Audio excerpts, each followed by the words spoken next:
He leads us all the way, playing proper football, the Sheffield United way. Ale, ale, ale, ale, ale, ale, ale, ale, ale.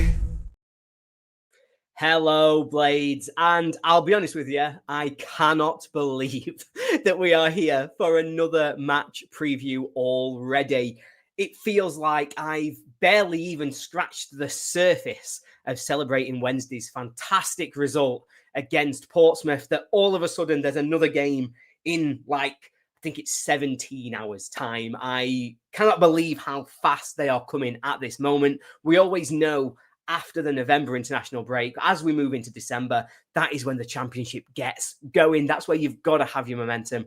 That's where you've got to be able to take yourselves forward. And that is where United have been doing pretty well since that last international break. We have found ourselves for, I think, only the second game week so far this season. We are not stuck in the upside down. That would be relegation to League One. We are outside the relegation zone, and maybe, just maybe, we're feeling positive and we're feeling as though we should be looking up rather than worrying about what is coming beneath us. But yes, this is a match preview, and this is the match preview for Leicester City versus Sheffield United, a game that is taking place at 12:30 on Saturday morning. You'll be able to watch it on the telly, on Sky, if you're not able to have a ticket to be in attendance. And it's an interesting game for me, this one. This is two teams who started the season amongst the favourites for automatic promotion. At the very least, both teams were expected to be in the playoffs, to be in the playoff discussion, to be one of the better teams in the league. However, both went and raided the championship. They found two Spanish managers who were doing okay in the championship last season, had won their relegation battles, and both have pretty much stunk the joint out to start the season so far. Leicester, after their 3-0 hammering at the hands of Southampton on Tuesday night, sits in 15th. They've got 24 points from their 17 games, but there is a potential points deduction still hanging over their heads, and that could see them come all the way down next to United. They could find themselves stuck in that relegation battle almost if they don't start picking up points soon, obviously depending on how hard the EFL come down upon them for any breaches that they're found to have committed. United, meanwhile, as I covered before, are out of the relegation zone. We've won back-to-back games 3-0, demolishing Wednesday in the derby before, if I'm being honest, just as easy a victory against Portsmouth in midweek. So, let's go into a bit more detail. Let's get into our team news and the predicted lineup. But this section is sponsored by Shazbat Designs. Shaz is a fantastic woman. She is a long-time Sheffield United way supporter, but more than that, she's a long-time friend of all of us here on the channel. She is a self-employed pyrographer, and she specializes in unique hand-burnt, personalized wooden gifts.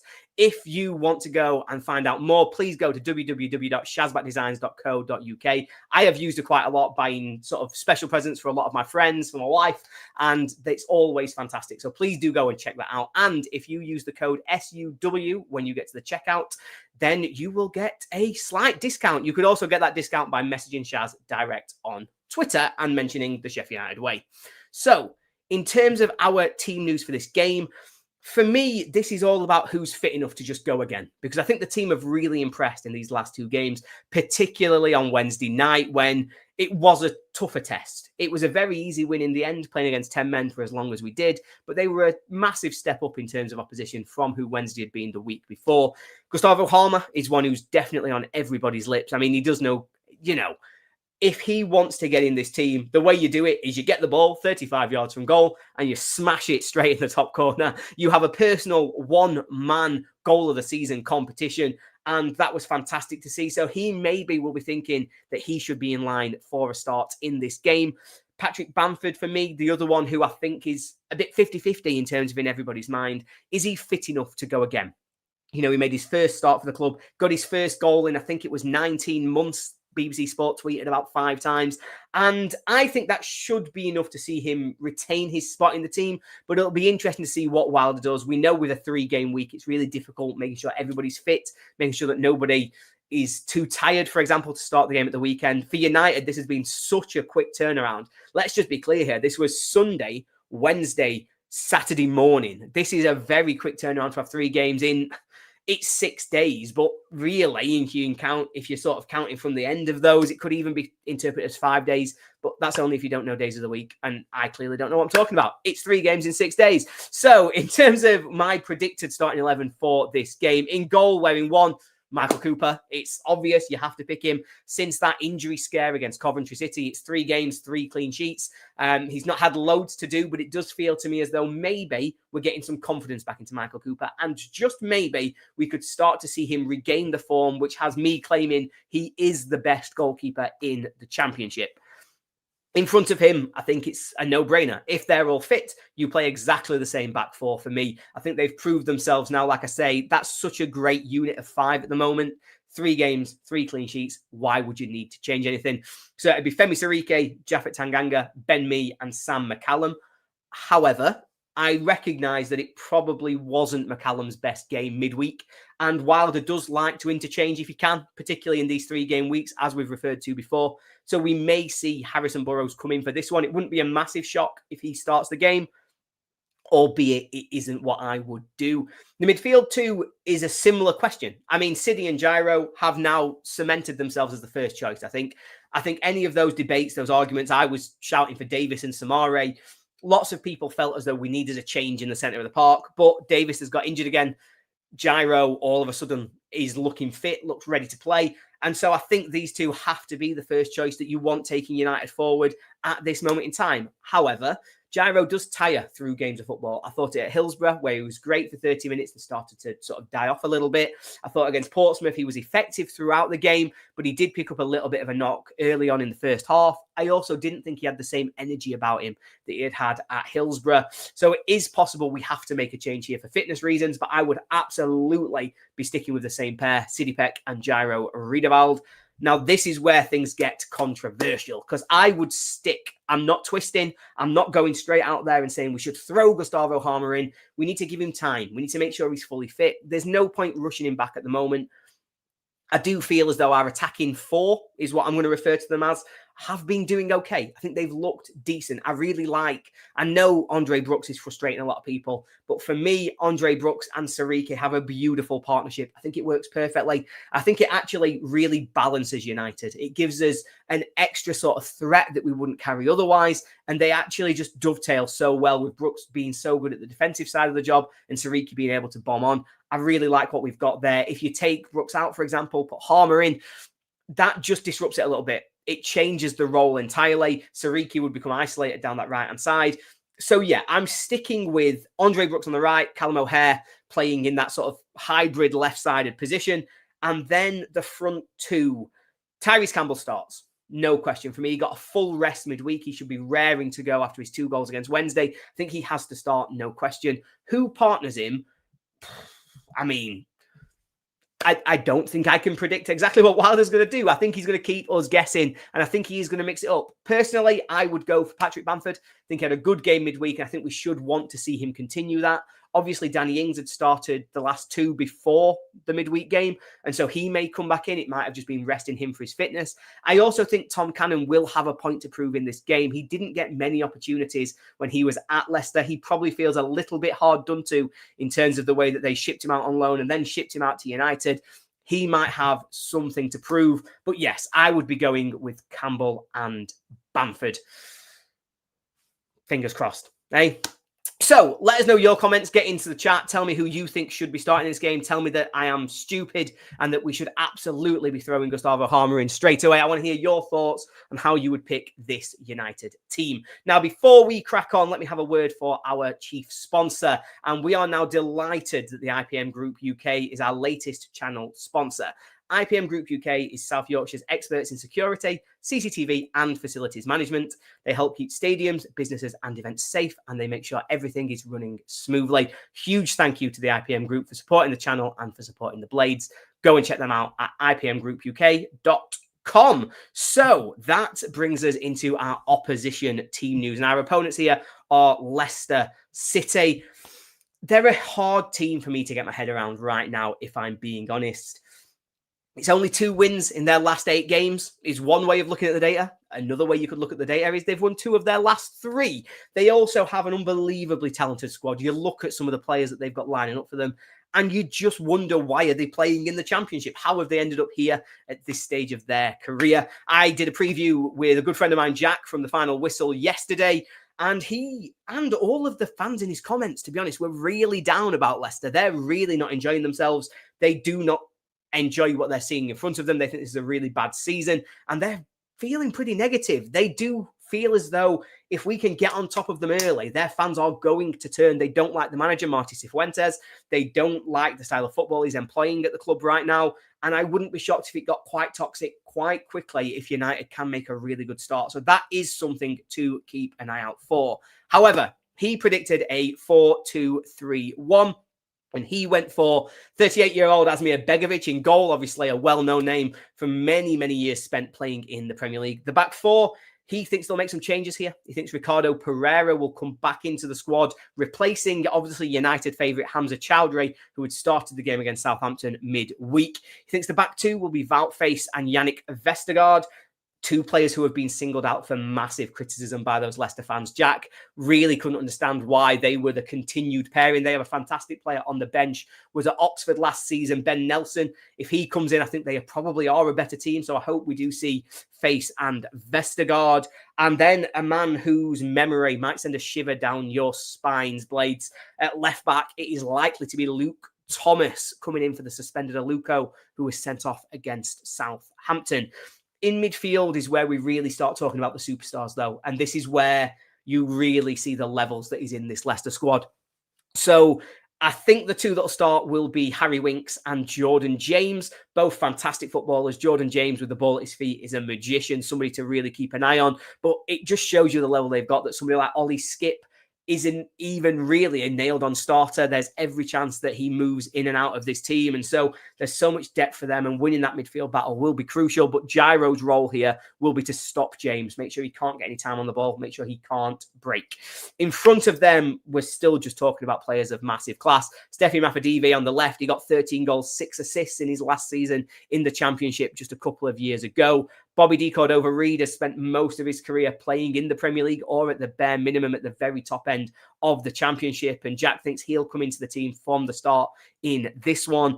And then the real X factor, Abdul Fatawu, at just 21, you could possibly argue he's the most exciting player in the league. When he's on it, he scores unbelievable goals, but he can be kept quiet. What we've got to do is have a really strong fullback who's going to force him on the outside. When he comes inside, he's dangerous. Cuts inside, smashes it towards the top corner with his left foot. That's really hard to stop. If you can force him down the outside, that's when he struggles. That's when he doesn't want to be. So we've got to make sure we get straight up him. If it's McCallum against him, if it's Sarike, you've got to be right on him, giving him no space, making sure he's forced out wide. Up front, they have problems like us. You know, we talk about Tom Cannon's goal record. They talk about Patson Daka's goal record. He has got one. It was his first goal for 12 months, I think, when he scored last weekend. But let's hope from our perspective that that is not the start of a run for him. So, Leicester team news, lots of names, lots of things to fear, but out of form. And that's the key message. And I think the other bit is that centre-halves. We'll come back to that when I do my score prediction later. But their centre-halves really are a point that United should be attacking. And I think we can really hurt that Leicester team if that is the way that they line up for this game. That moves us into the referee. And now the referee section is brought to you by Parrot Peel. Parrot Peel is a virtual band, and many of their members are massive Blades fans. Please do check out parrotpeel.com. They have a new album out called Pop Songs Your Mum Would Like. So go and check that because, well, full of pop songs that your mum would like, and it is awesome. So go and check that out. So the referee for this game is Anthony Backhouse. He's only taken charge of 10 games so far this season, 9 in the Championship, 1 in the Carabao Cup. He's given 46 yellow cards, which is mental. Going at obviously just under 5 a game, which is, yeah, well, I mean, decent for a bet, I suppose, if nothing else. But it is 0 reds that he's given and just the 1 penalty. So he obviously likes to be very involved in the game, just not in the areas where it matters. He has reffed United twice in his career so far, reffed Leicester just the once. And rather than focusing on the result that has nothing to do with the ref, I'll instead focus on what he does. And both teams, on average, get 3 yellow cards per game when reffed by Anthony Backhouse. No reds, no pens. pretty typical to the rest of his career. Now, we come to our final section, which is our score predictions. And if you want your score prediction to be featured as part of this section, please go to patreon.com/Sheffield United Way. It is a huge help to us. And we just love talking about the Blades and want as many people as possible to be part of our massive chat, because it's just nice talking to United fans about United, especially when we win. So before we go into that, though, I am going to start with my own prediction here, because I've got quite big thoughts, I think, about this game. After 3 clean sheets in a row, I am feeling pretty good about United right now. And I think there is lots of reasons for us to be positive about this game. And there are 3 stats in particular that have really stood out to me in recent games, one of which I think will be crucial in this game. So United ranked 2nd for touches in the opposition box. We've got to be more clinical, but I think we've started to find that we're getting shots away much quicker. I think we are starting to see development coming out of just having the ball there. We're actually starting to look dangerous with it, particularly in these last 2 games. We are first for corners, and I think that's mad. Our record of scoring off corners is really poor, but obviously the goal, the penalty, almost the game was won from a corner against Portsmouth midweek with Tanganga's big meaty head. And so hopefully we'll start to see more consistent impact coming from our set piece delivery. Do think with McCallum and Peck taking them, they have probably been of a higher quality than we'd seen previously. And hopefully that does translate into goals. But for this game, the most important stat for me is that United are top in the Championship for most possession won in the opposition's final third. That means we press high, we win the ball quick. That is massive against those 2 centre-halves that I highlighted earlier. Valtface, Yannick Vestergaard, they're not the fastest. They're not the best with the ball at their feet. They will try and play out, and they are liable to make mistakes. If United can force that press high, do what we've been doing to other teams in recent weeks, and force mistakes there to win the ball back, we really can get on top of this Leicester team, and we can really start getting the ground feeling quite negative. I think that will create huge opportunities for us to take this game to Leicester and potentially kick on and win the game. Now, I'm not going to predict that because obviously it's reliant on a number of different areas, but I think United will be really dangerous. And I wouldn't be shocked if we do win, even if I am predicting a 1-1 draw. Let's get into the Patreon. So, Scott, I'll start negatively. I get these out of the way as quick as I can. Scott has predicted a 1-0 Leicester win, while Chris Murphy is actually on for 2-0 to the Foxes. However, nobody else thinks we're going to lose this game. Callum West has gone for a 1-1. Jord has gone 1-1. Nick's gone 1-1. Adam's gone 1-1. Saying 1-1 is starting to sound really weird, so I'll just say that Lee agreed with the other people on the score. Hal went for a 0-0. He thinks the clean sheet run will continue, but United won't quite get that victory that we are hoping for. Whereas Ray, Ian Benson, James Cheethan, they all think we'll get quite nervy 1-0 wins. James referred to it as a smash and grab. June, feeling more confident. She thinks 2-0 to the Blades, while Paul has gone for a 2-1. Now, Paul could be right with his 2-1 shout because Andy Bennett, I titled him Magellan in the video that came out earlier today, my player ratings, because his midweek prediction that Sidney Peck would score and Sheffield United would win 3-0 was an absolute beauty. He also thinks it will be 2-1 to United on the day. Clean sheet run comes to an end, but a great result and another 3 points. So there we have it. Score predictions, people are feeling positive. Team news, I was feeling quite positive. This feels weird. I was on a video earlier this week. I was doing championship score predictions. And I looked around and I said, is this what being on form feels like? Is this what other people feel? The team wins games and we all feel great. I could get used to this. So let's hope it continues. Let's hope that this isn't the last time I leave feeling positive, that I preview a game feeling really positive. Thank you so much, everybody, for joining me. Thank you for watching. Thank you for listening. If you've got this as a podcast coming later, if you haven't already, please do subscribe to our podcast and leave us a review. It massively helps out with everything that we are trying to do. But more than anything else, let's all hope for 3 points. Another great performance. Aye. And up the Blades. Oh. Peters all the way, playing proper football, the Sheffield United way. Ole, ole, ole.